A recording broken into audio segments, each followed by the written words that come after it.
भविष्य है और हमारे देश के भविष्य की तस्वीर आखिर कैसी होगी, यह युवाओं के कंधों पर ही निर्भर है।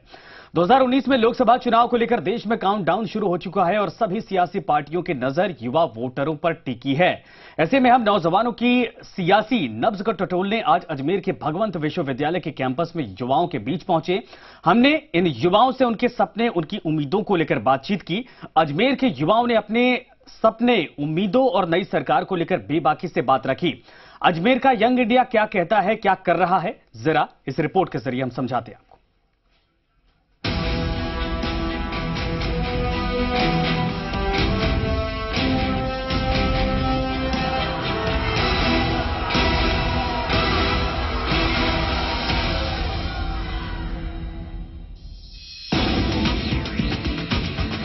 भारत युवाओं का देश कहा जाता है। ऐसे में कोई भी राजनीतिक पार्टी युवाओं को यानी उनके मुद्दों को नजरअंदाज नहीं कर सकती। जब बात देश के सरकार बनाने की हो तो युवाओं के अपने मुद्दे हैं, जिसमें खास तौर से शिक्षा और रोजगार जैसे मुद्दे बेहद अहम हो जाते हैं। सभी पार्टियां इन मुद्दों को समय समय पर भुनाती भी रही हैं। बड़ा सवाल है कि राजस्थान के नौजवान 2019 में देश में कैसी सरकार चाहते हैं। इस बार युवाओं के कौन से मुद्दे हैं जो हावी रहेंगे, इसी सवाल का जवाब तलाशने यंग इंडिया की टीम आज अजमेर के भगवंत विश्वविद्यालय के कैंपस में युवाओं के बीच पहुंची। 2014 में इस संसदीय सीट से बीजेपी के सांवर लाल जाट सांसद के तौर पर चुनाव जीतकर गए, लेकिन 2017 में उनके निधन के बाद 2018 में हुए उपचुनाव में कांग्रेस के रघु शर्मा सांसद चुने गए। रघु शर्मा फिलहाल विधायक का चुनाव जीतकर विधानसभा पहुंचे हैं और राजस्थान सरकार में मंत्री हैं। युवाओं ने देश के वर्तमान राजनीतिक हालातों और घटनाक्रम पर खुलकर अपनी राय का इजहार किया है। अब हम सीधे चलते हैं युवाओं के बीच। हम सबसे पहले इन युवाओं से 5 सवाल पूछेंगे। 2019 में देश में कैसी सरकार चाहते हैं? सरकार से आपकी उम्मीद आखिर क्या है? आपके सपनों का भारत आखिर कैसा होगा? आप अगर एक दिन के लिए पीएम बनते हैं तो क्या करेंगे? आपका सांसद आपकी कसौटी पर खरा उतरा या नहीं? अब हम युवाओं से 5 मुद्दों पर बातचीत करेंगे। आज हम मौजूद हैं अजमेर के भगवंत विश्वविद्यालय में और ये तमाम युवा इस समय हमारे साथ में मौजूद हैं। कुछ ऐसे सवाल हैं जो इन युवाओं के बीच हम लेकर के जाने वाले हैं और उन सवालों के माध्यम से हम ये जानने की कोशिश कर रहे हैं कि आखिर इन युवाओं के दिलों में क्या चल रहा है। जाहिर तौर पर ये तमाम सवाल इन युवाओं के लिए हैं, तो जवाब भी इन्हीं के माध्यम से निकल करके सामने आने वाले हैं। आज शुरुआत करेंगे कुछ युवाओं के साथ में और ये जानने की कोशिश करेंगे कि आखिर 2019 में देश का युवा कैसी सरकार चाहता है। भारत के लिए ऐसी सरकार चाहता हूँ जो गरीब, किसान और मजदूर के पक्ष में काम करे। इस तरह ना हो कि चुनाव से पहले कुछ और वादे करते हैं, उसके बाद अपने वादों से मुकर जाते हैं। हमारा देश, भारत देश जो है वो कृषि प्रधान देश माना जाता है, तो किसानों को हमें सबसे पहले उनका उचित मूल्य, उनकी फसल का उचित मूल्य देना चाहिए। बिचौलिया जो होते हैं वो किसान के पैसे को खा जाते हैं। अगर जो सरकार इस मुद्दे पे काम करेगी तो ये सरकार बनी रहेगी, अन्यथा युवा को कोई दूसरा ऑप्शन देखना पड़ेगा। हम युवा की बात कर रहे हैं तो हम चाहते हैं कि युवा परेशान ना हो सर, वो जॉब ओरिएंटेड रियल में उनके लिए वर्कआउट करे गवर्नमेंट। वो समझ के कि हमारे देश का ही युवा है तो हम इसी को ग्रो करें सर, उन्हीं की प्रोग्रेस के लिए करें, तो युवा को फोकस रखें। कैसी सरकार 2019 के लिए? 2019 में कोई भी सरकार आए, चाहे वो बीजेपी आए, चाहे वो कांग्रेस आए, कोई भी सरकार आए, लेकिन हमारे युवाओं के लिए जो जॉब है वो होनी चाहिए, चाहे वो प्राइवेट सेक्टर है, चाहे वो गवर्नमेंट सेक्टर है। प्राइवेट सेक्टर भी उतना इम्पोर्टेंट होना चाहिए जितना कि गवर्नमेंट सेक्टर है। प्राइवेट सेक्टर में हमारे युवाओं को इनसिक्योरिटी फील हो रही है, जॉब करते हुए भी ये नहीं पता कब उनकी जॉब खत्म हो जाए। कैसी सरकार चाहेंगे 2019 में देश के लिए आप? सर, भ्रष्टाचार मुक्त सरकार हम लोग चाहेंगे कि जितने भी भ्रष्टाचार है वो नहीं हो, जो भी केस पेंडिंग पड़े हैं वो सब कुछ सॉल्व हो जाने चाहिए। 2019 में सर हम सरकार ये चाहते हैं कि अगर हम देखेंगे हमारे हिंदुस्तान का मात्र सारा एग्रीकल्चर पे डिपेंड करता है। एक किसान जमींदार यहाँ पे हल जोत के अपना सब कुछ फसल निकाल के हमारे लिए पैदा कर देता है, लेकिन जब लास्ट पे बात आ जाती है तो उसके तमाम फसलें, चाहे वो एप्पल प्रोडक्शन हो, प्याज की प्रोडक्शन हो, पोटैटो की प्रोडक्शन, जो भी प्रोडक्शन है, उसके दाम, उसके मूल्य सिर्फ गवर्नमेंट तय करती है। लेकिन आज तक आपने कहीं पे देखा होगा यहाँ पे कि किसी किसान को यह हक दिया गया कि अगर आप प्याज 1 किलो निकालते हो आप इसका भाव खुद तय कर दो। ये किसी को आज तक ये हक नहीं दिया गया है। बात जब 2019 चुनावों की जा रही है तो बात उम्मीदों की भी होना जरूरी है। क्या उम्मीदें हैं इन तमाम युवाओं को देश की सरकार से ये इन्हीं के माध्यम से जानने की कोशिश करते हैं। क्या लगता है, क्या उम्मीदें हैं आपकी इस देश की सरकार से? उम्मीद ये है कि सबसे पहले तो आरक्षण भारत से हटा देना चाहिए, क्योंकि जो पढ़ लेते हैं या अच्छी पोस्ट में रहते हैं वो आरक्षण की ओर पहले अपना जॉब ले लेते हैं, और जो आरक्षण में नहीं आते वो कितना भी पढ़ ले पर उनको जॉब नहीं मिल पाता जल्दी। इसीलिए मेरा प्रधानमंत्री से अनुरोध है कि पहले भारत देश से आरक्षण को हटा दिया जाए। हम तो सरकार से उम्मीद रखते हैं कि सरकार ऐसी है जो किसानों की मजबूरी समझे। दूसरी बात, जवानों को ऐसी ना हो कि जवानों की एकदम छूट मिले, कोई आतंकवादी हमारे देश में घुसने ना पाए, उसे उसी मुंह तोड़ जवाब दे। दूसरी उम्मीद करते हैं कि हमारी गवर्नमेंट ऐसी शिक्षा की व्यवस्था करे ताकि हमें किसी दूसरे पे डिपेंड होने की जरूरत ही ना पड़े। हमारे पास खुद का अपनी स्किल हो ताकि उस स्किल का हम अपने सेल्फ एम्प्लॉय करके हम अपने खुद बन सके। हमारे गवर्नमेंट को चाहिए कि शिक्षा का व्यवस्था इतनी हायर करे ताकि हमें विदेश से जाने की पढ़ाई करने की जरूरत ही ना पड़े। मैं तो यही लगाऊंगा कि बीजेपी जो भी है अभी कर रही है 5 साल में की है, मेरे हिसाब से तो बहुत अच्छी की है, लेकिन ये होगा कि कांग्रेस से मैं लाख गुना अच्छा मानूंगा, क्योंकि मैं इतने 15 साल या 20 साल से जो आतंकवादी को अपने ही देश में रखकर पाल रहा था और उसको फांसी देने का काम बीजेपी ने किया है। मैं बीजेपी को ही बहुमत दूंगा। उम्मीदें लगाए बैठे हैं कि आने वाली सरकार अपने देश को आरक्षण मुक्त करे, क्योंकि सर आज के डेट में ज्यादातर जितने भी आरक्षण की वजह से लोग सीटें खा जाते हैं, सब आधे से ज्यादा लोग बेरोजगार हो जाते हैं। और सर और उम्मीदें ये हैं कि जितने भी किसान हैं उनको न्यायपूर्वक जितने भी उनकी जरूरतें हैं, जितने भी उनके सब काम है वो सारे पूरे कर पाए। सरकार ने शिक्षा की तरफ तो बढ़ावा दिया बट रोजगार की तरफ नहीं ध्यान दे रही। सरकार से हमें यही उम्मीद है कि जो वादे करे, जिस बात को कहे कि हम ये करेंगे तो उस वादे को पूरा करने की कोशिश करे। सर जो भी सरकार रही है बीजेपी की हमारी तो बहुत अच्छी है, वो हमारे देश लेवल पे क्या तो हमारे इंटरनेशनल लेवल पे बहुत अच्छा काम किया है और काफी मजबूत किया है, तो हमें काफी अच्छी उम्मीद है सर इससे। इन युवाओं के सपनों का भारत कैसा होना चाहिए, क्या सोचते हैं ये युवा? इसी सवाल के साथ इनके बीच चलते हैं कि आखिर इनके सपनों का भारत कैसा हो। मैं चाहता हूं कि हमारा राष्ट्र जो धर्मनिरपेक्ष है, धर्मनिरपेक्ष ही बना रहे। गुलदस्ता है हम तो गुलदस्ता है जहाँ पे अलग अलग रंगों के फूल है। अगर सारे रंग हटा देंगे तो गुलदस्ते की शोभा खत्म हो जाएगी। तो मैं चाहता हूँ कि नरेंद्र भाई मोदी जरूर इसके ऊपर अमल करें और इस पे काम करें। मेरे सपनों का भारत ये होना चाहिए कि एक भारत श्रेष्ठ भारत, सभी के लिए एक नियम हो, सभी के लिए एक कानून हो, सभी के लिए एक व्यवस्था हो, चाहे नेता हो चाहे अभिनेता हो, चाहे कोई एक आम आदमी हो। अब उम्मीद जगी है इसकी गवर्नमेंट से, जो भारतीय जनता पार्टी की गवर्नमेंट है, जिसको 5 साल के मिला और आने वाले समय में भी उम्मीद यही पाई जा रही है कि ये करेगी। कैसा सपनों का भारत जिसको आप सोचते हैं कि वो साकार हो गया तो सब कुछ अच्छा होने वाला है? जी सर, मैं चाहती हूँ सपनों का भारत ऐसा हो जिसमें हर कोई खुल के सांस ले पाए। तो सबसे पहला पॉइंट जो मैं रखना चाहूंगी वो ये है कि अभी भी जो वुमेन सिक्योरिटी है वो भी एक बहुत बड़ा मुद्दा है। अभी भी हम इक्वालिटी की बात करते हैं पर इक्वालिटी हमें नजर नहीं आती है। कई ऐसी प्लेसेस है जहाँ पर अभी भी वुमेन्स को प्रॉपर जो उनके राइट्स हैं उनसे वंचित रखा जाता है। दूसरा जो पॉइंट है करप्शन, जब तक करप्शन होगा तो हम अच्छे भारत की कल्पना कर ही नहीं सकते। सबसे पहले तो करप्शन हटना चाहिए, क्योंकि करप्शन मेन अभी चल रहा है, वो हट जाए। और दूसरा कि जो पर डे न्यूज में आ रहा है वुमेन्स के लिए कि आज इनका रेप हो गया या ये चीजें हो गई, वो चीजों पे ज्यादा से ज्यादा फोकस करना चाहिए। और उन सभी को कैसा भारत चाहते हैं, जो भारत आपके सपनों में आता हो कि मेरा देश ऐसा होना चाहिए? यस सर, मैं ऐसा भारत चाहती हूँ जो कि करप्शन फ्री हो, बिल्कुल भी करप्शन नहीं हो।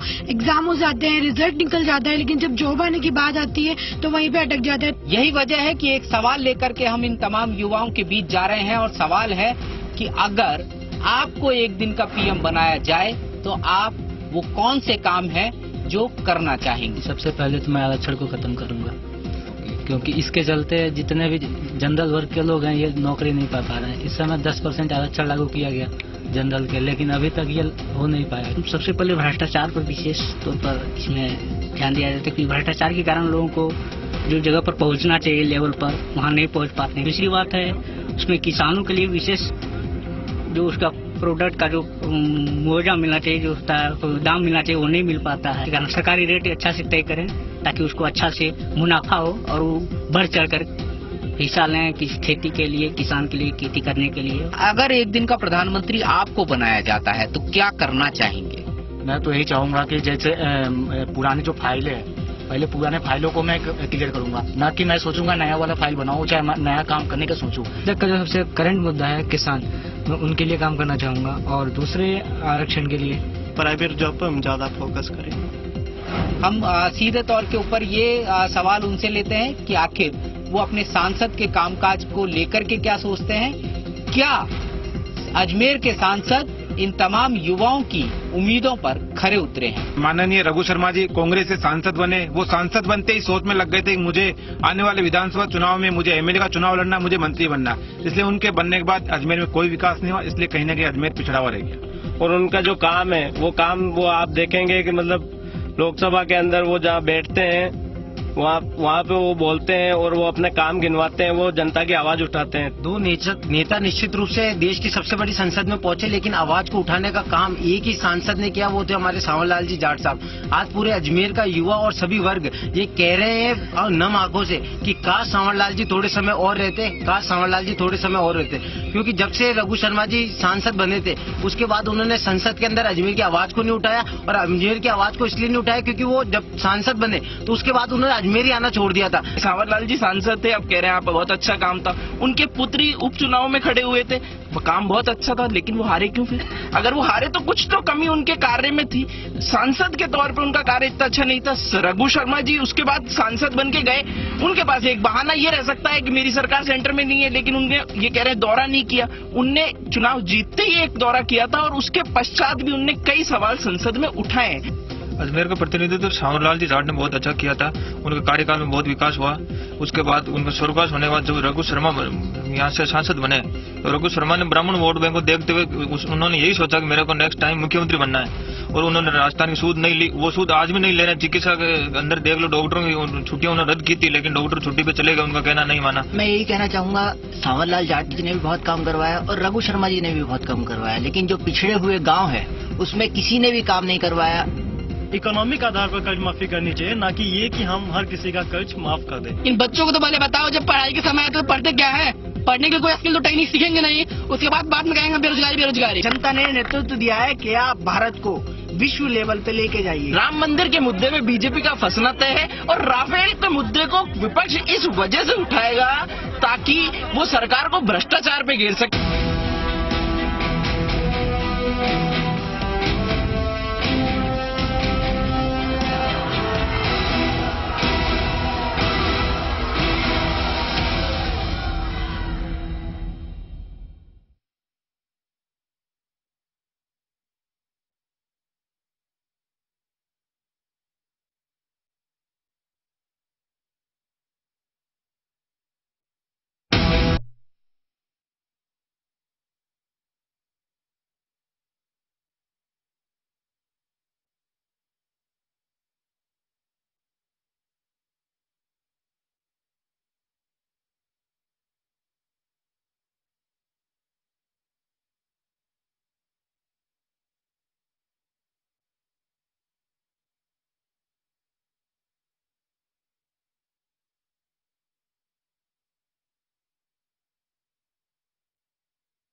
ब्रेक के बाद एक बार फिर आप सभी का स्वागत है यंग इंडिया के इस शो में। हम मौजूद हैं भगवंत विश्वविद्यालय में।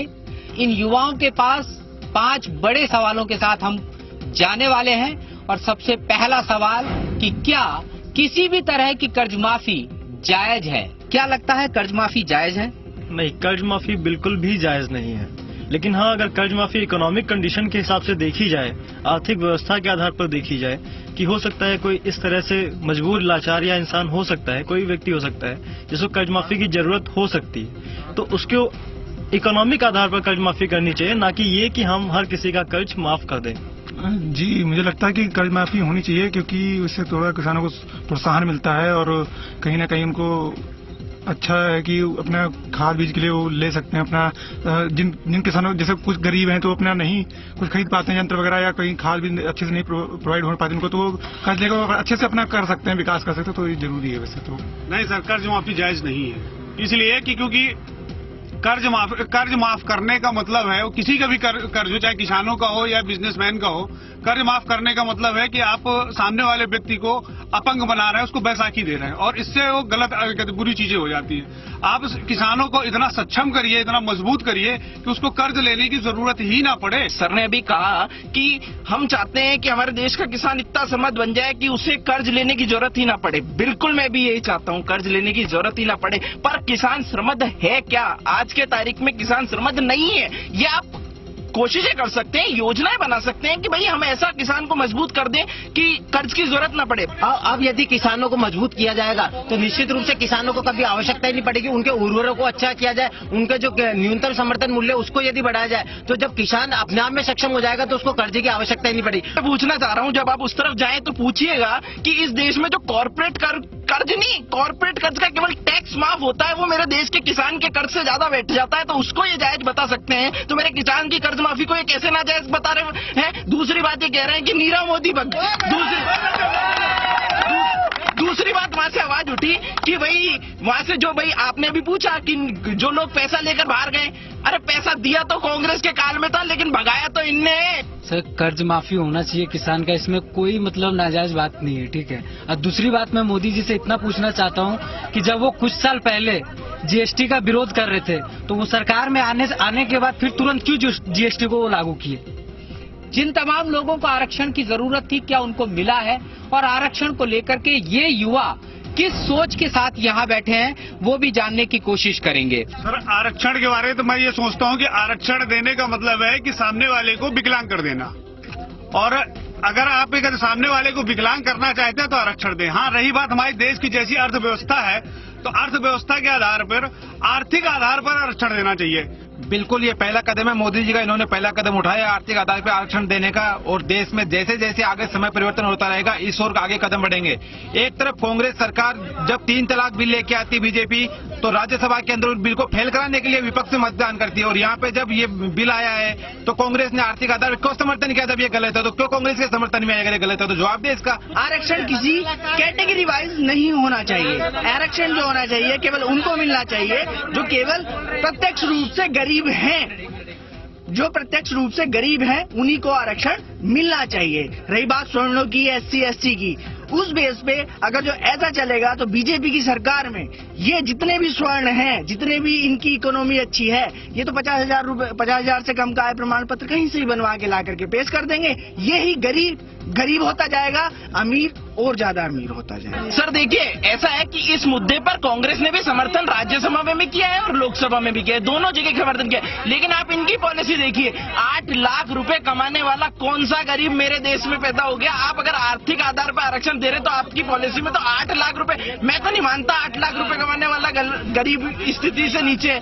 तो गरीब को अगर आप परिभाषित कर रहे हैं तो थोड़ा ढंग से कर लीजिए। सर, आरक्षण हटना चाहिए ताकि जो मतलब स्टूडेंट वगैरह को जो भी प्रॉब्लम्स होती है, रिजल्ट निकल जाते हैं, लेकिन किसी कैटेगरी के हिसाब से अगर आरक्षण रहेगा तो फिर बाद में जो जनरल लेवल्स के होते हैं उन लोगों के कट ऑफ से निकलता है, वो लोग नहीं आगे बढ़ पाते सिर्फ आरक्षण की वजह से। शिक्षा को लेकर के अगर हम बात करते हैं तो देश की शिक्षा व्यवस्था में क्या बदलाव जरूरी है, ये एक ऐसा सवाल है जिस सवाल के साथ हम इन तमाम युवाओं के बीच जाएंगे और जानने की कोशिश करेंगे। शिक्षा व्यवस्था में बदलाव करना चाहिए। कांग्रेस की सरकार में आने के बाद तो शिक्षा व्यवस्था को ही ठप कर दिया है। जैसे अनपढ़ भी सरपंच बन रहा है, अनपढ़ विधायक बन रहा है, अनपढ़ सांसद बन रहा है, तो अनपढ़ को क्या पता रहेगा कि एक पढ़े लिखे आदमी के सामने क्या प्रॉब्लम होती है। क्या बदलाव चाहते हैं देश की शिक्षा व्यवस्था में? देखिए, देश की शिक्षा व्यवस्था जो है वो एक रोजगार के बेस पे होनी चाहिए। हमें छोटे छोटे जो शॉर्ट टर्म कोर्सेज होते हैं, ऐसे कोर्सेज लाने चाहिए जिनसे युवाओं को रोजगार जल्दी मिले। शिक्षा का आधारभूत ढांचा है वो मजबूत होना चाहिए। ऐसे कोर्सेज को बढ़ावा देना चाहिए जो भारत में वृद्धि कर रही है। कांग्रेस वाले तो रटते हैं कि बेरोजगारी बेरोजगारी बेरोजगारी। इन बच्चों को तो पहले बताओ, जब पढ़ाई के समय तो पढ़ते क्या है? पढ़ने के कोई स्किल तो टेक्निक सीखेंगे नहीं, उसके बाद में कहेंगे बेरोजगारी बेरोजगारी। कम से कम जो पकौड़ा तलने वाला है उसके पास रोजगार तो है, अपने परिवार को इम्प्लॉयमेंट करते हैं, उन परिवार को जिंदा रखते हुए। सर मैं यही बोलना चाहता हूँ कांग्रेस वाले से कि वो तो बोल रहे हैं कि शिक्षा को सुधारना, अगर 60 साल में अगर शिक्षा सुधारा हुआ होता आज बीजेपी को कोई नौबत नहीं आती कि मैं शिक्षा पे ज्यादातर आवाज दूं। लेकिन अभी की स्थिति में आज एक भी कांग्रेस के कोई भी लीडर हो अपने बेटा को अगर इंडिया में पढ़ाया हो तो बता दीजिए। ऐसी शिक्षा हमारे देश की होनी चाहिए जिससे जो भी व्यक्ति पढ़ा लिखा हो उसको कहीं रोजगार करने के लिए, नौकरी के लिए किसी के सामने हाथ नहीं फैलाना पड़े।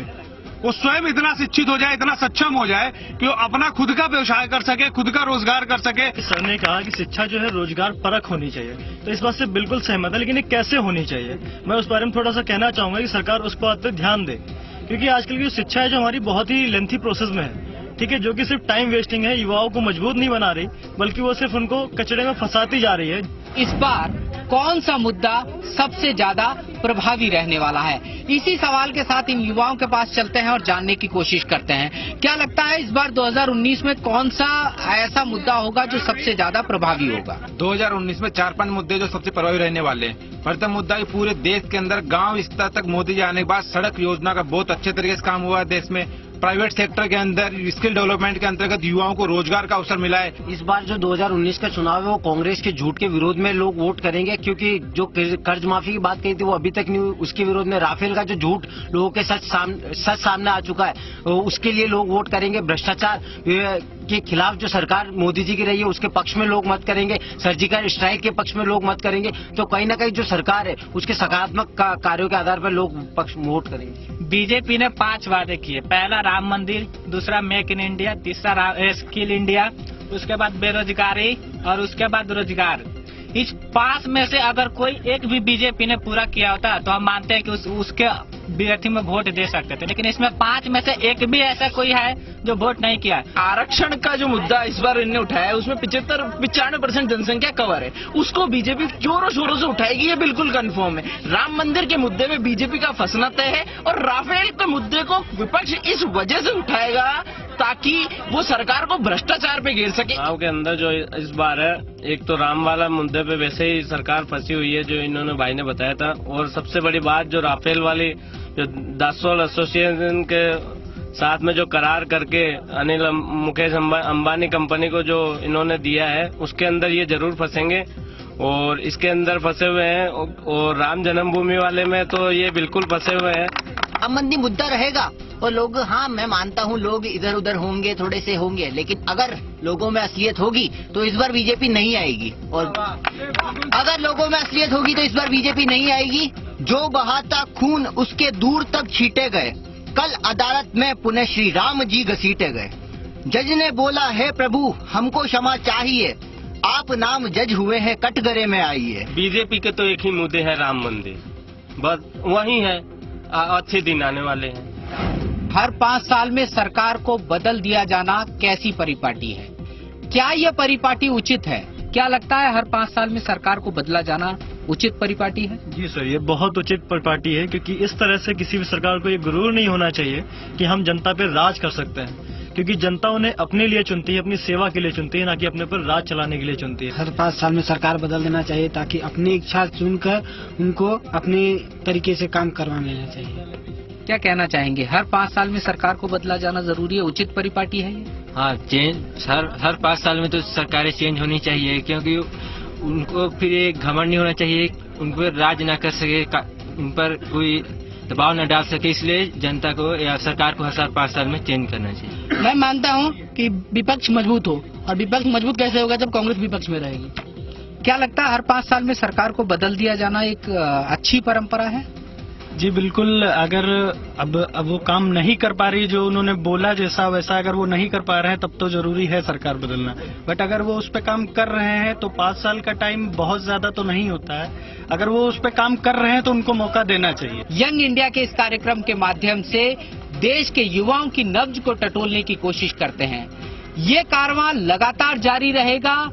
हर दिन एक नई सोच, एक नए स्थान पर नए युवाओं के साथ हम आपसे मिलते रहेंगे, लेकिन फिलहाल हमें दीजिए इजाजत।